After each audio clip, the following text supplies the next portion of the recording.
In MCQ 40, we're asked to find out which statement with regards to X and Y is correct. Usually for questions like that, I would advise students to take a look at the functional groups that's found on each of the compound to see what are the kind of reaction that it can go through. For compound X, we have alkene as well as an ester functional group. For compound Y, we're looking for an alcohol. So based off this, I would say that for X, it possesses alkene. The kind of reaction that it should be able to go through will be addition reaction,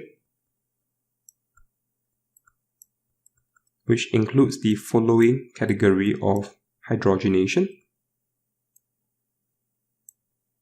To form an alkane, hydration. To form an alcohol, we have also bromination, which is a positive test when it's reacting with bromine in the dark. It decolorize your reddish brown bromine solution. And lastly, it can undergo addition polymerization.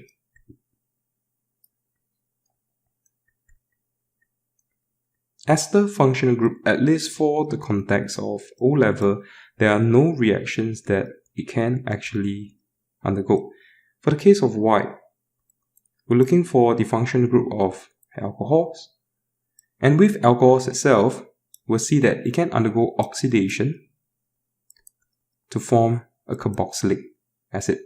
Now, one thing to note is that for both members, you're also looking at alkene that's actually found.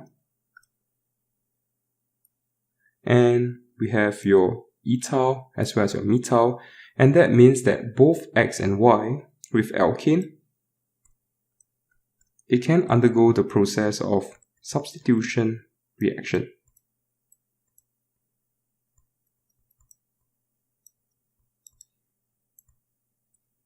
And for substitution reaction to take place, please remember that we will need UV light to jumpstart the reaction itself.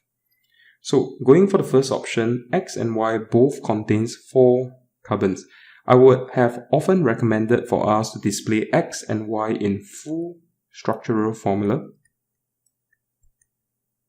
So that means showing all of the available covalent bonds. So redrawing for X, I'm going to have a C double bond C, hydrogen,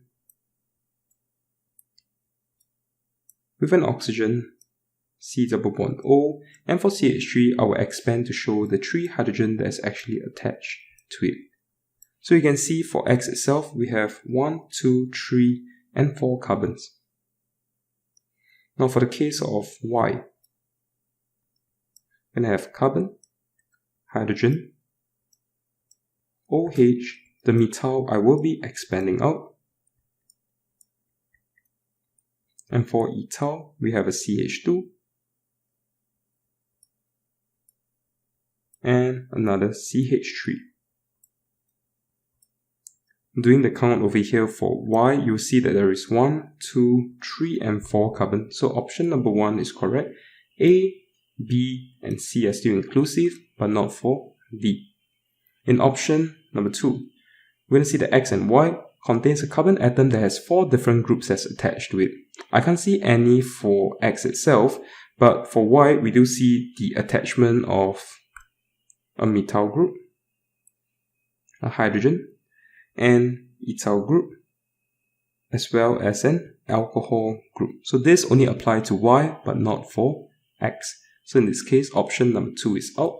So A is out, and same thing, B is out. So going with number 3, we are talking about the formation of a polymer for X, and this has been accounted in the function group of alkene, going through addition polymerization under that of 1000 atm, 200 degrees Celsius, catalyst of either titanium trichloride or chromium 6 oxide. And using multiple alkenes molecules as monomers, it can definitely go through addition polymerization to form a polymer. So option 3 is correct. So with that, the correct answer for this question is C.